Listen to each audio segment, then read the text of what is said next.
Palavra do Senhor, nesta noite em Marcos, capítulo 9.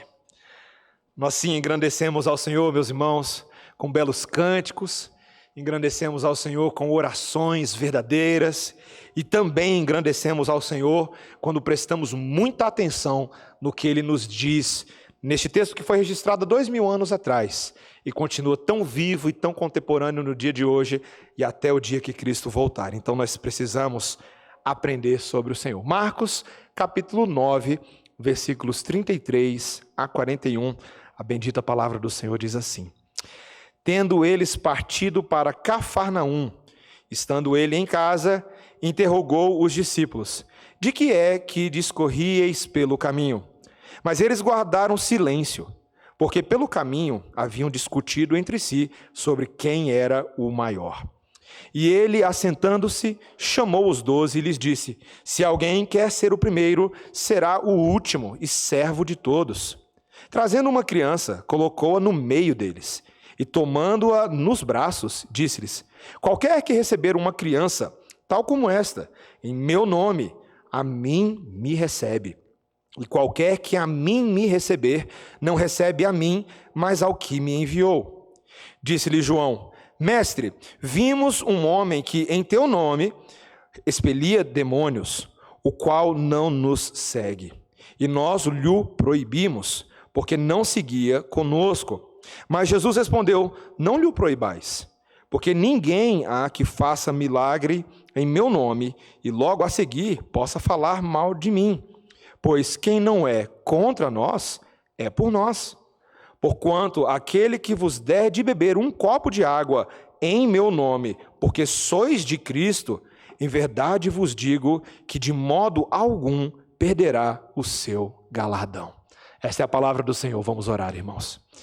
Senhor Deus, que texto maravilhoso, conhecido sim, Senhor, mas ainda assim um texto com detalhes profundos do teu reino e da tua vontade para nós. Abençoa-nos nessa noite, para que, abertos os nossos olhos espirituais e o nosso coração, possamos acolher a palavra implantada dentro de nós, com alegria, fé e obediência, em nome de Jesus. Amém. Meus irmãos, minha filha Melissa, lembra Melissa? Você me emprestou um livrinho hoje à tarde. Qual que era o nome do livro? Você lembra? Livro dos Opostos. Eu falei: filha, pega lá aquele livrinho dos opostos. Crianças, sabe como é que é esse livrinho dos opostos? Ele tem assim: a girafa é alta e come as folhas das árvores, mas a tartaruga é baixa e come as folhas do chão. Então ele vai ensinando a criança os opostos e os antônimos, né? Se sair na chuva, crianças, você pode ficar molhado, não é? Mas se você usar um guarda-chuva, você vai ficar o quê? Seco, né? O leão no sol fica com calor, mas o pinguim na neve pode sentir muito frio. Na verdade, o pinguim gosta de neve, né, gente? Então, crianças, aí vocês podem desenhar na folha de vocês alguns opostos, tá bom? Desenha aí, ó, rápido e devagar. Alguma coisa rápida e alguma coisa devagar. Alguma coisa leve e também outra coisa pesada. Alguma coisa suja e outra limpa. Você pode também desenhar uma criança e um adulto. Tá bom? Então desenhe aí algumas coisas opostas. Meus irmãos, Deus no seu reino nos ensina muito sobre a dinâmica dos opostos. Não naquela ideia de que os opostos se atraem, nada disso, não. Mas de que o caminho do evangelho, ele é um caminho muito contracultural em relação às expectativas do mundo. No mundo, o bom é você ser alto, forte, magro, sucedido e por aí vai, não é?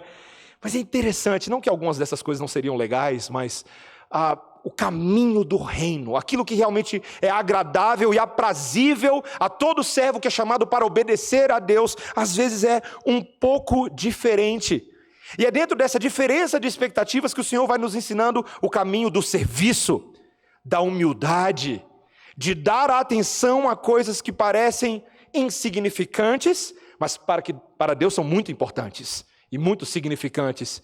E não simplesmente viver agradando a homens ou debaixo do temor de homens, mas viver para aquele que enxerga coisas diferentes. O texto de hoje é sobre isso e sobre o que Deus está fazendo no nosso coração no meio do processo. Então nós temos 3 pontos aqui, tá? Eu quero que você preste bastante atenção e deixe a Bíblia aberta, porque nós vamos nessa exposição cada um desses 3 pontos para aprender sobre o jogo dos opostos do reino de Deus. Primeiro, meus irmãos, em primeiro lugar, existe aqui uma luta por superioridade que o nosso coração teima em fazer. De novo, uma luta por superioridade que o nosso coração teima em fazer. Meus irmãos, agora nós chegamos nesse versículo 33 do Evangelho de Marcos, e os discípulos se movem mais uma vez geograficamente e estão junto com Jesus em Cafarnaum. Cafarnaum é uma cidade pela qual Jesus já havia passado, já havia feito alguns milagres, como por exemplo, aquele paralítico que desce pelo telhado, lembra, com seus 4 amigos, aquilo havia acontecido em Cafarnaum, entre outras coisas, outras palavras, e o Senhor Jesus Cristo novamente está numa casa. Deixa eu só mostrar um detalhezinho exegético para você. Já percebeu a quantidade de vezes no livro de Marcos que ele fala que Jesus estava numa casa? Casas eram comumente o espaço onde Jesus ensinava de uma forma cômoda, de uma forma informal até certo nível, porque ele estava no meio das famílias, ele estava no meio das pessoas. Mas, meus irmãos, não é uma conversinha agradável que Jesus vai ter com eles aqui agora, não. Ele tem, na verdade, uma pergunta bem importante. Ele vira para esses discípulos e pergunta para eles no versículo 33, veja aí: de que é que discorrieis pelo caminho?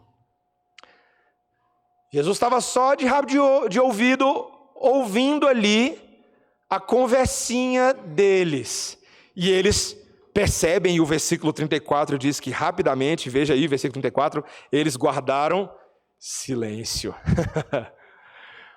Estavam com vergonha, ficaram embaraçados, porque eles não queriam admitir, como o texto nos diz, que eles estavam discutindo sobre quem seria o maior entre eles. Meus irmãos, questões de posição eram importantes para os judeus. Veja, não é só hoje em dia não, que as pessoas discutem qual é o melhor time da Copa do Mundo. Vai ser o Brasil, vai ser a França, vai ser a Argentina. As pessoas fazem isso entre elas e sempre fizeram isso. Os judeus faziam esse tipo de coisa. Por exemplo, a gente não vai abrir lá, mas tem uma parábola de Jesus lá em Lucas 14, 7 a 11, que ela sempre me chama a atenção. Ela não é das mais conhecidas, mas Jesus está na casa de um fariseu que convidou um monte de gente para comer pão, e Jesus, antes de contar a parábola, ele está só observando a maneira como os judeus vão chegando na casa e eles vão escolhendo seus lugares à mesa. E eles sempre vão escolhendo os melhores lugares, eles vão se distribuindo. E Jesus sabia disso. Ele sabia que os judeus tinham essa questão cultural, mas particularmente os seus discípulos, que tinham ali uma expectativa de serem um grupo de consultores perto de um Messias, de um libertador. Veja, esses 12 que foram escolhidos apenas pela graça de Jesus, porque você sabe muito bem que esses 12 não valiam muita coisa, mas ainda assim começaram a se sentir assim um pouco importantes, sabe? Se esse aqui é o rei do universo, se esse aqui é o Messias, a gente já está aqui, na posição. E quando vier o reino do Messias, quem vai ser o quê? Quem vai mandar em quem? Quem é que tem mais importância? Meus irmãos, talvez justamente essa discussão surgiu por causa dos privilégios aparentes que Pedro, Tiago e João tinham ali no meio deles. Quem é que estava lá no Monte da Transfiguração quando tudo aconteceu? Senão esse trio parada dura aqui, não é? Eles viram coisas indizíveis. Jesus tinha os 12 e de alguma maneira parecia que esses 3 estavam ali um pouco mais próximos, estavam mais dentro do ciclo interno. E meus irmãos, infelizmente, nós vemos o coração desses discípulos, que é muito parecido com o nosso coração. O desejo por superioridade individual e o desejo de sermos reconhecidos. E você vai perceber, meus irmãos, que nesse texto não é só a superioridade de pessoas em particular, mas eles como grupo também se viam superiores a outros grupos e outras pessoas. É o caso da segunda história que acontece aí no versículo 38, veja comigo.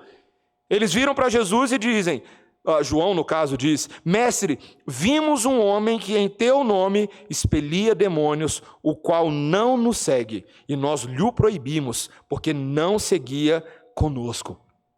Meus irmãos, esse negócio de expulsar demônios Era coisa que Jesus fazia e os discípulos também faziam porque recebiam autoridade de Deus para fazê-lo. Mas agora, de repente, eles veem uma outra pessoa fazendo que não era do grupo dos 12 ali, dos 12 apóstolos, e eles não gostaram muito desse negócio, não. Ficaram talvez um pouco enciumados, um pouco invejosos, e falaram para ele parar de fazer, porque ele fazia em nome de Jesus, mas ele não estava no círculo interno. Veja, meus irmãos, o texto aqui não está discutindo se o homem era um crente ou não era um crente. Aparentemente, ele de fato era um crente. Ele fazia essas coisas em nome de Jesus. Mas eles não podiam aceitar que alguém que não fizesse parte da patotinha deles pudesse fazer essas coisas. Meus irmãos, esse texto é dolorosamente doído na gente, né? É daqueles textos que fala do nosso coração.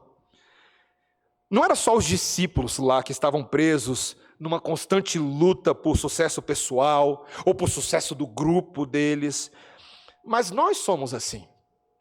Muitas vezes os nossos motivos pessoais, nossas motivações vão ficar expostas diante e em contraste com as motivações de Cristo. E vai ficar evidente o tanto que a gente pensa diferente do Senhor em relação ao seu reino. E veja bem, preste atenção, não é errado que os crentes sejam diligentes, sejam ambiciosos, que queiram liderar. A Bíblia fala muito sobre liderança. Se tem um livro que fala sobre liderança, não procure nos coaches aí fora. É a palavra de Deus, ela fala muito sobre liderança.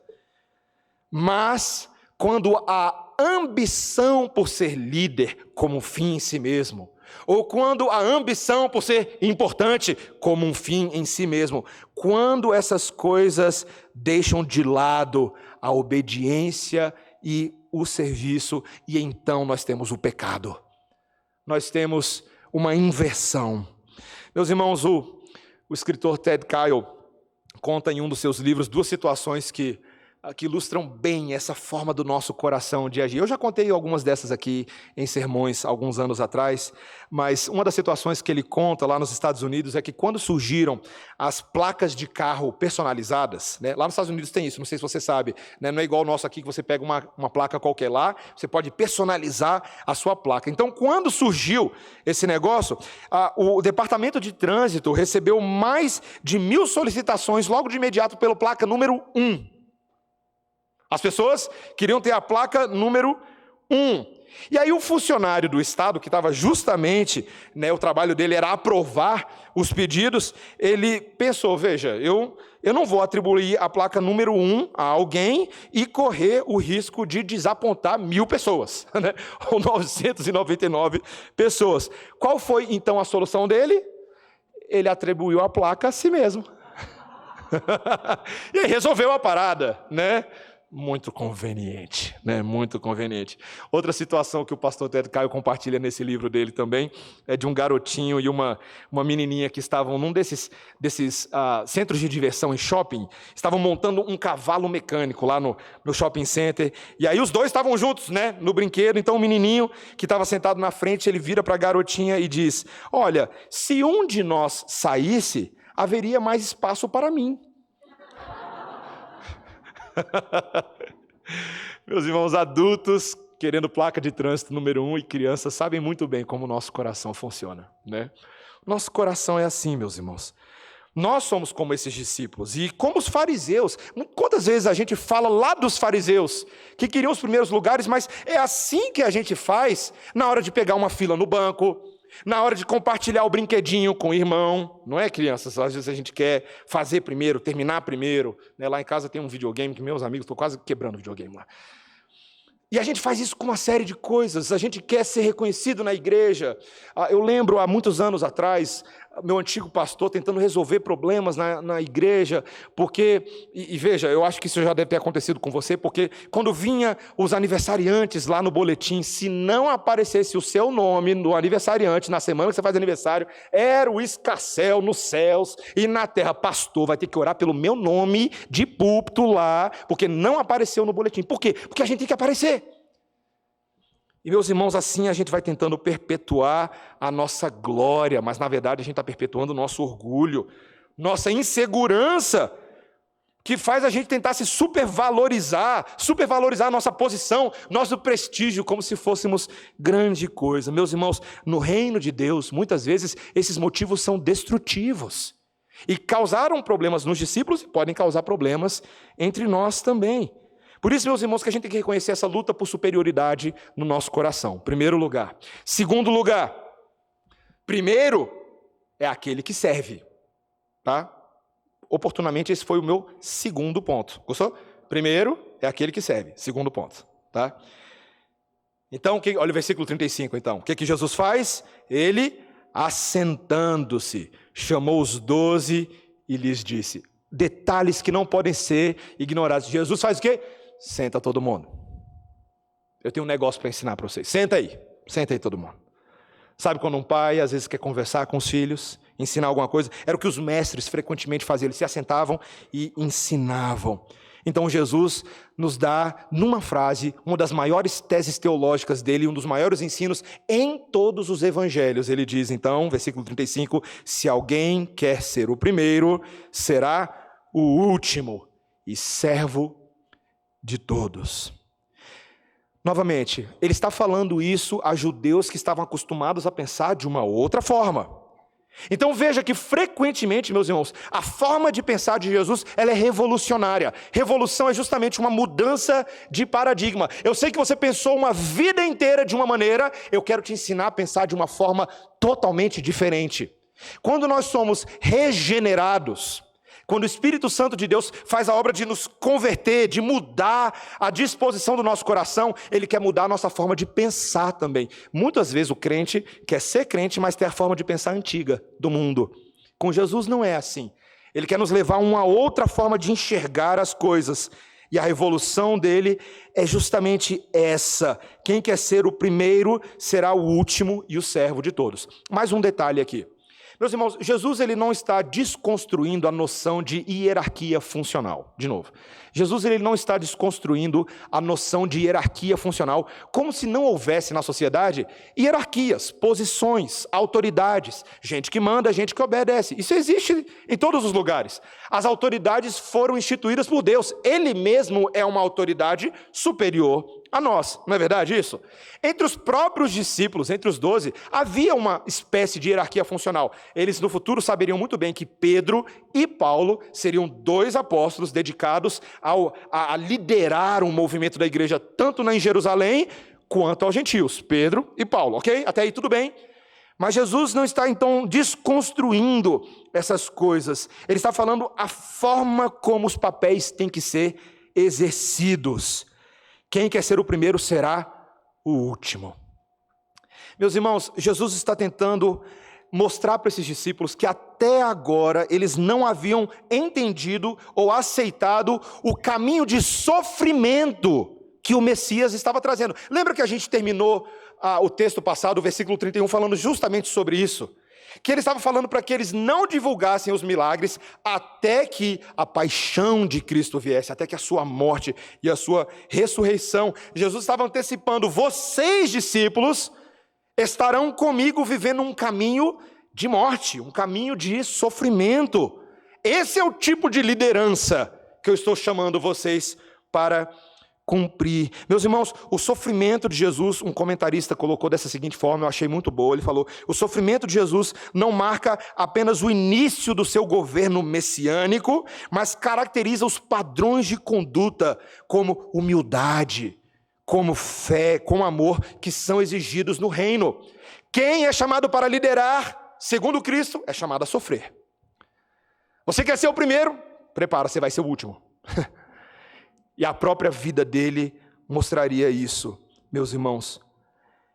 Então, meus irmãos, dentro dessa revolução, dessa forma diferente de pensar, agora naquela outra historinha, do cara que estava lá expulsando demônios, Jesus vira para os discípulos e fala assim, não proíbam ele de fazer isso. Olha de novo aí comigo, versículo 39. Portanto, não lhe proibais, porque ninguém há que faça milagre em meu nome e logo a seguir possa falar mal de mim.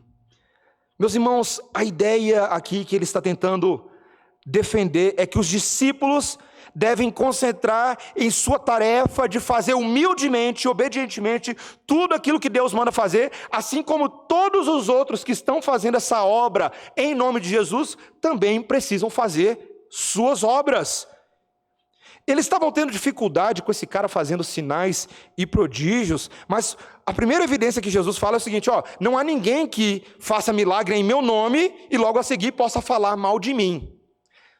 É estranha essa frase de Jesus, né? Porque eu e você sabemos muito bem que existem várias pessoas que usam o nome de Jesus para supostamente fazer milagres, na verdade, em nome dele, e logo a seguir mentem, falam absurdos e heresias, mas não é dessas pessoas que Jesus está falando. Jesus não está falando daquelas pessoas que lá no último dia vão chegar, mas Senhor, em teu nome nós expulsamos demônios, fizemos milagres, fizemos isso e aquilo, e Jesus vai falar, não vos conheço, apartai-vos de mim, vós que praticais a iniquidade. Jesus não está falando desses.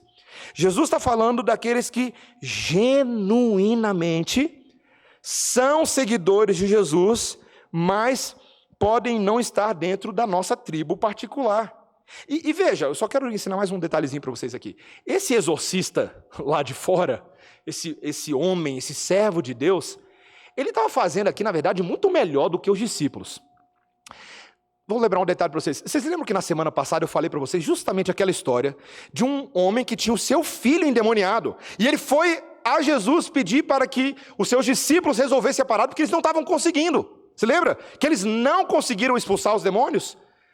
E aí Jesus falou, por que vocês não estão conseguindo expulsar? Porque certas castas carecem de oração e jejum, ou jejum e oração. Lembra disso?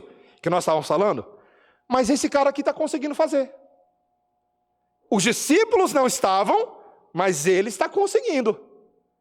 Esse homem, mais lá de fora, está fazendo melhor do que os discípulos o uso da oração e do jejum para praticar a obra de Deus. Meus irmãos, então Jesus, na verdade, está dando uma lição de moral feia nesses caras aqui. Ele está falando, deixa ele fazer a obra de Deus, porque o princípio é, quem não é contra nós, é por nós. Não existe neutralidade, tá vendo? Não tem uma pessoa que pode estar meio em cima do muro, servindo a dois senhores. Não, ou você está servindo a Deus, ou você não está servindo a Deus. Ou você está no time de Deus, ou você não está. E se essa pessoa está no time de Deus, quem são vocês para dizer que ele não está no time de Deus? Isso é muito chocante, meus irmãos. Isso é muito escandaloso. Veja, presta atenção. Jesus não está tirando a prerrogativa desses 12. Ele sabe que esses caras são os 12 apóstolos. Que toda a igreja do Senhor estaria fundada nas pedras que esses apóstolos estavam lançando. Ele sabia disso. Mas ele percebe o exclusivismo do coração deles. O orgulho. E ele ensina que nós devemos não ser exclusivistas. Não sermos panelinha, mas apoiar a comunhão de todos que apoiam a causa de Jesus e reconhecê-los com gratidão. Em outras palavras, meus irmãos, Jesus está dizendo para os apóstolos, olha, nem todos os seguidores de Jesus se parecerão uns com os outros, se parecerão com você ou pertencerão aos mesmos grupos. Várias pessoas têm o mesmo objetivo de construir o reino de Deus, mas eles são de igrejas diferentes, de denominações diferentes, de lugares diferentes. E nós não podemos deixar que as nossas diferenças interfiram nesse objetivo maior. É isso que Jesus está falando. Meus irmãos, eu ouvi uma história há um tempo atrás e ela é muito interessante. Eu vou adaptar aqui uma versão dela para vocês. Tá? Imagina aí que dois calouros, faculdade, estão no mesmo curso, eles ainda não se conheciam, esses dois calouros, mas eles são crentes e eles estão individualmente ansiosos para conhecer algum grupo cristão universitário, quem sabe algum grupo de evangelização, para eles se envolverem e assim se manterem firmes nessa nova fase de vida deles. Mas eles não se conhecem ainda, estão só no mesmo curso. Aí lá, um dia eles estão conversando lá, na mesma turma, e sem querer, numa conversa, um deles diz, mas eu penso assim, assado, porque eu creio em Deus. E aí o outro vira e fala, que legal, eu também creio em Deus. Aí o outro, sério, você é protestante, judeu ou católico? Ele diz, eu sou protestante. Ele, cara, que legal, Eu também sou protestante. Qual é a sua denominação? Presbiteriana. Pimba! Eu também sou presbiteriano. Peraí, igreja presbiteriana independente ou igreja presbiteriana do Brasil? Igreja presbiteriana do Brasil. Isso só pode ser predestinação. Mas peraí, calma aí, deixa eu entender direito. Com confissão de fé de Westminster ou sem confissão de fé de Westminster? Com confissão de fé de Westminster. Mas isso aqui é milagre de Deus. Que coisa maravilhosa. Da Constituição de 1950 ou da Constituição de 1991? Da Constituição de 1991. Bem, eu espero que você encontre um grupo cristão que apeteça aos seus desejos e você seja muito feliz no seu curso acadêmico e tchau. Meus irmãos, não é isso que a gente acaba fazendo? Quantas vezes nós não conseguimos compartilhar uma fé comum com crentes, com servos de Cristo Jesus e cooperar com eles, porque nós permitimos que questões que são sim de menor importância interfiram no que Jesus está falando. Veja, meus irmãos, eu quero só deixar bem claro para vocês uma coisa. Eu sou presbiteriano, eu não tenho dificuldade com isso, eu sou um calvinista, eu não tenho dificuldade com isso, mas Jesus está falando para mim e para você que nossas preferências denominacionais e os caminhos que Deus nos colocou não podem ser superior aos servos de Deus que estão servindo a Deus do seu jeito em outros locais, em outros grupos, de formas às vezes até um pouquinho diferentes. Nós não precisamos que todas as pessoas sejam exatamente iguais a mim, vistam o meu terno, cantem os meus hinos, tenham exatamente apenas os meus documentos. Não, meus irmãos, não. Não é a Igreja Presbiteriana do Brasil que manda no reino de Deus, é o reino de Deus que manda na Igreja Presbiteriana do Brasil. E nós precisamos entender essa saudável catolicidade, essa palavra que às vezes a gente tem dificuldade de usar, porque pode acabar caindo na ideia de um ecumenismo, como se fosse assim, uma ideia de que não existem distinções doutrinárias importantes. Não, meus irmãos, as distinções doutrinárias são importantes. Jesus em nenhum momento diz que essas coisas não são importantes. E nós temos convicções particulares, como batismo infantil, como predestinação, como soberania de Deus, e essas coisas são importantes porque a palavra de Deus fala sobre elas. Mas, contudo, todavia, o reino de Deus é sim servido por pessoas que também pensam diferente. E nós também precisamos aprender isso. Eu tive uma experiência, meus irmãos, muito legal nos Estados Unidos, durante os anos que eu morei ali. Aconteciam duas conferências teológicas que eram muito grandes e em intervalos espaçados de um ano, alternados. Uma era a Coalizão do Evangelho, Gospel Coalition, e a outra era Together for the Gospel, Juntos pelo Evangelho. Meus irmãos, eram conferências maravilhosas, mas o grande barato era que todo mundo ali era reformado, que era basicamente essa ideia, mas de denominações diferentes. Alguns eram presbiterianos, que são mais tradicionalmente reformados. Outros eram batistas reformados. Haviam, por exemplo, metodistas reformados e episcopais reformados que eu nem conhecia. Eu nem sabia que tinha. A ideia da reforma, só para você entender o que eu estou falando de reformado, é o princípio de que as escrituras sagradas governam nossa teologia e nossa prática. Então, se você voltar lá no século XVI, durante a Reforma Protestante, você vai perceber que, ainda que os presbiterianos tenham levado a tocha da liderança da Reforma Protestante, de uma certa forma, mas vários outros homens, como Martinho Lutero, que gerou o movimento luterano, homens como Zwinglio, o movimento entre os metodistas, tiveram uma raiz comum na Reforma Protestante. Então eu gostaria de pensar que todos nós que somos verdadeiramente evangélicos, que temos o evangelho governando a nossa vida, deveríamos também ser reformados, que buscamos a palavra. E nessas conferências, meus irmãos, eu aprendi tanto. Eu aprendi muito com... Eu confesso, meus irmãos, que eu era daqueles presbiterianos que fazia piadinha de batista. Hoje eu não sou mais. Não sou mais. É sério, isso foi uma mudança para mim. Todo presbiteriano chamava o batista de primo e o batista chama o presbiteriano de primo. Depois daquela conferência eu parei com isso. Até porque alguns dos pregadores que eu mais passei a admirar eram batistas. Alguns outros, até mesmo, por exemplo, o C.J. Mahaney e outros na época lá, eram carismáticos. Eu falei, cara, que negócio doido. E um dos grupos que eu gosto muito, chamado Sovereign Grace, muitas das músicas que a gente traduz e canta aqui é desse grupo, que não é presbiteriano, mas cantam músicas teologicamente bíblicas e cristocêntricas, e é uma música mais bonita do que outra. Fica até difícil, né, Silas, a gente tocar todas as músicas que a gente gostaria deles aqui na igreja. Por quê, meus irmãos? Porque existem pessoas que não são presbiterianas e estão fazendo um belo trabalho para a glória de Deus. Alguns dos nossos teólogos favoritos, inclusive reformados, não eram presbiterianos. J.I. Packer escreveu um livro chamado O Conhecimento de Deus. É um dos principais livros reformados de todos os tempos. Ele não era presbiteriano, ele era anglicano. Vários dos puritanos do século XVI, XVII e XVIII, alguns eram presbiterianos, ingleses, irlandeses, escoceses, outros não eram. E nós vamos aprendendo com isso, meus irmãos. Porque é muito bom ser presbiteriano e é muito bom também aprender com pessoas que não são presbiterianas. Esse é o reino de Deus. Esse é o reino do Senhor. E é isso que Cristo queria ensinar aos discípulos e Ele está nos ensinando. O primeiro é aquele que serve. E Ele vai mostrar isso justamente com o exemplo final, nosso último ponto. Quem serve aos de Cristo, na verdade, serve ao próprio Cristo. É assim que Ele vai ensinar sobre serviço. De novo, último ponto. Quem serve aos de Cristo, serve ao próprio Cristo. E aí ele usa aqui a ilustração viva do sermão dele. Versículo 36, olha aí.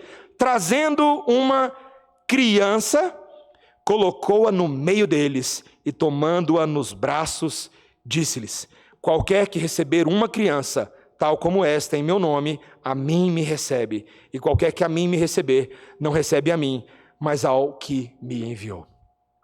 Meus irmãos, Jesus, ele era um pregador mesmo de primeira linha, né? Porque ele usava as palavras e reforçava com ilustrações vivas e reais. E ele faz algo para constranger os discípulos. Ele está numa sala com adultos que estão ouvindo a lei de um rabino e ele fala assim: pega uma criança aí. Tem uma criança aqui nessa casa? Chama lá o filho do dono da casa. Não sei quem era a criança, né? E aí, de repente, ele traz a criança e ele faz duas coisas, meus irmãos, que são chocantes. Primeiro, ele põe a criança no meio deles. Isso é muito importante, já vou falar por quê. Por causa da forma como os judeus enxergavam as crianças. Segundo, ele toma ela nos braços. No meio da lição dele.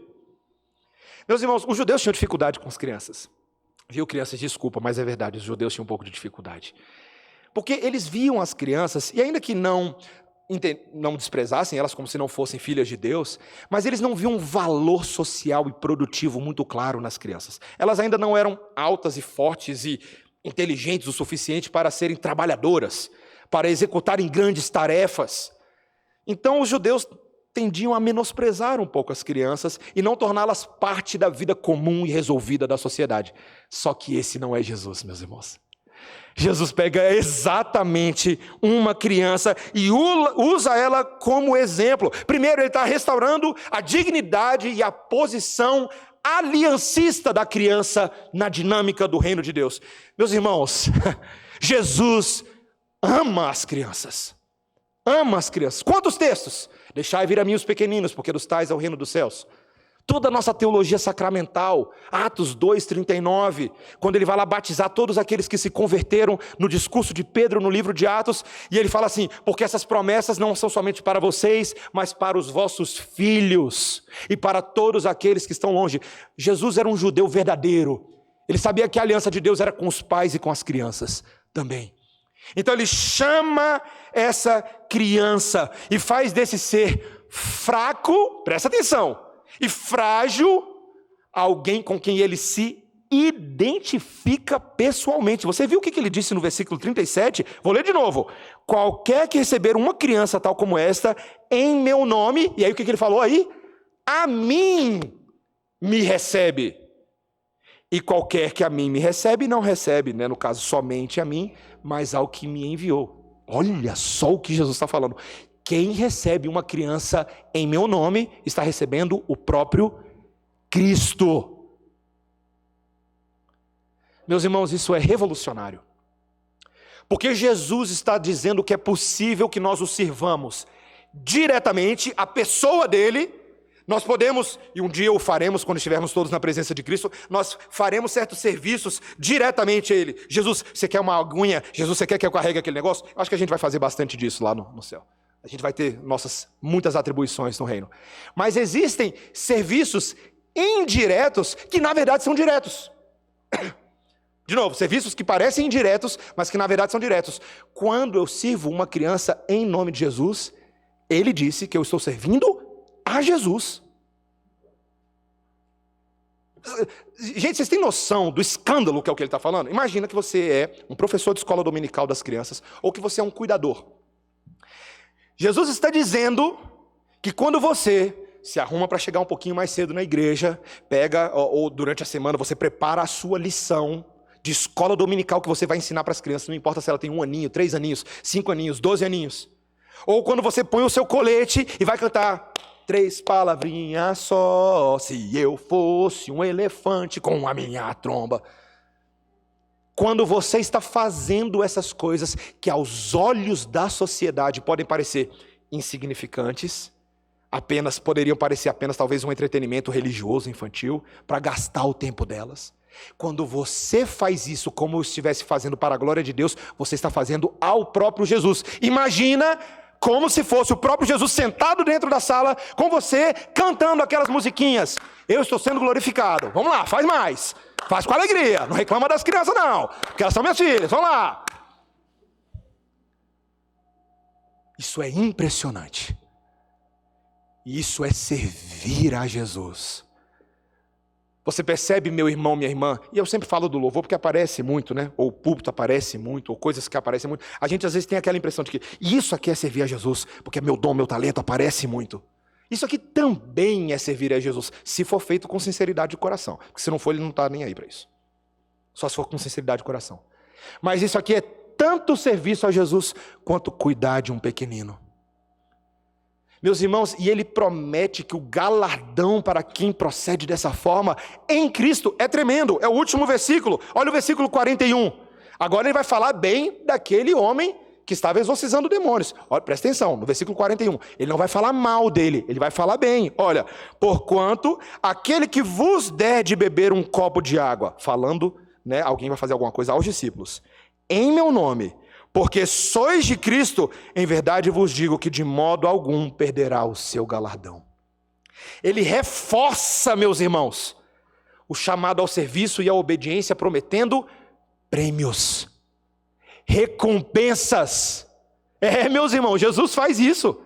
Ele dá um mandamento positivo, que a gente deveria apenas e tão somente obedecer por fé, mas ele reforça, se der um copo de água, aqui, aqui, o meu copo de água aqui, né?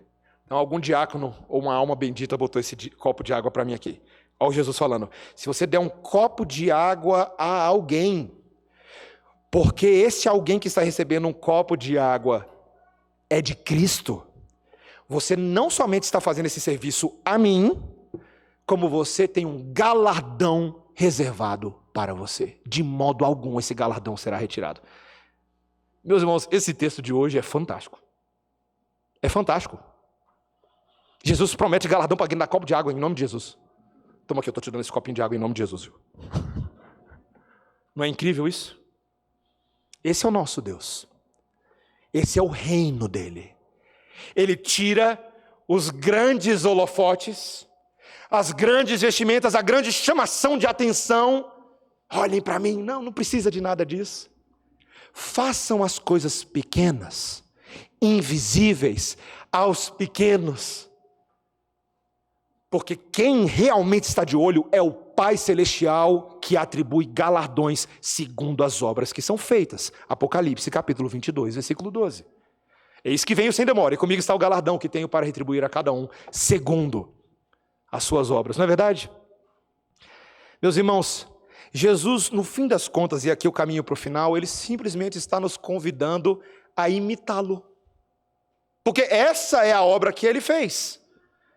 O apóstolo Paulo, meus irmãos, ele estava tão impactado com isso, quando ele abre a sua carta aos Coríntios, hoje pela manhã o reverendo Diogo pregou sobre a igreja de Corinto e falou dessa dinâmica de inveja, competitividade, orgulho que eles tinham. E a maneira como Paulo abre 1 Coríntios é justamente ensinando o jogo dos opostos do reino de Deus.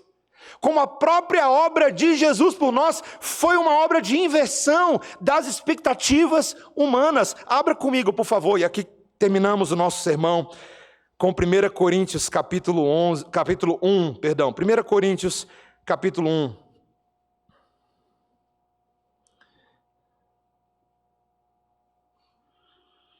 Veja comigo, esse padrão no versículo 18. Olha a inversão do evangelho, que nem judeus e nem gentios aceitavam direito, mas era o que Deus tinha para os homens. Versículo 18: certamente a palavra da cruz é loucura para os que se perdem, mas para nós que somos salvos, poder de Deus. Pois está escrito: destruirei a sabedoria dos sábios e aniquilarei a inteligência dos instruídos. Onde está o sábio? Onde o escriba? Onde o inquiridor deste século? Porventura não tornou Deus louca a sabedoria do mundo? Meus irmãos, ele pegou a sabedoria do mundo e falou: não serve para salvar.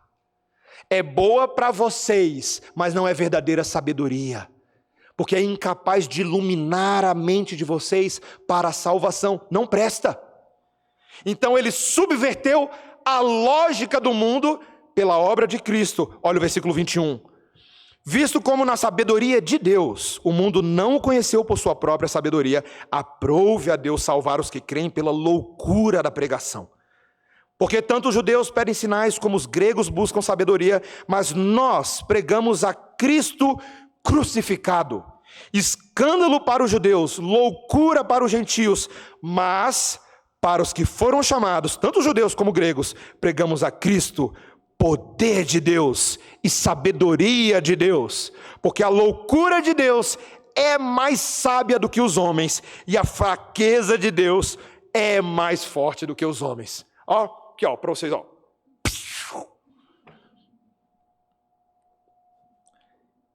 Esse é o jogo dos opostos. É assim que Jesus nos salvou. Aquele que era forte se fez fraco.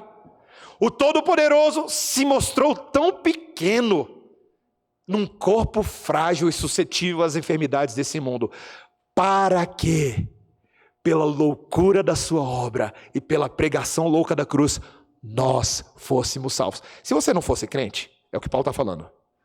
Se você fosse aí do mundão, olhando para os crentes, você estaria olhando tudo isso aqui falando: isso é louco demais, é doido. Mas Jesus te alcançou pela loucura da cruz. E aí você fala assim: hoje em dia, louco é, mas glória a Deus que a loucura me salvou. Glória a Deus que me alcançou. Glória a Deus que me enriquece. E meus irmãos, por causa desse padrão da cruz, Deus faz isso conosco. Olha os versículos agora do 26 até o 29. Irmãos, reparai, pois, na vossa vocação, visto que não foram chamados muitos sábios, segundo a carne, nem muitos poderosos, nem muitos de nobre nascimento. Pelo contrário, Deus escolheu as coisas loucas do mundo para envergonhar os sábios, e escolheu as coisas fracas do mundo para envergonhar as fortes. E Deus escolheu as coisas humildes do mundo e as desprezadas, e aquelas que não são, para reduzir a nada as que são, a fim de que ninguém se vanglorie na presença de Deus. Esse é o padrão do reino. É o padrão do serviço humilde e pequeno na presença do Senhor. E meus irmãos, se esse é o padrão do reino, eu louvo ao Senhor, porque tem espaço para todos nós nesse reino do Senhor. Sabia? Todo mundo aqui. Porque Jesus é assim. Ele gosta dos opostos. Alguns são girafinhas, outros tartaruguinhas. Alguns são rinocerontes, outros bicho-pau. Alguns são leite em pó, outros mais achocolatados, igual eu, assim. Alguns são meio sorveterianos, outros fogueteiristais. E alguns até episcopalenteologistas. Eu tive que escrever isso aqui porque eu inventei. Eu falei, não vou conseguir falar esse negócio, então deixa eu escrever. Esse é o nosso Deus.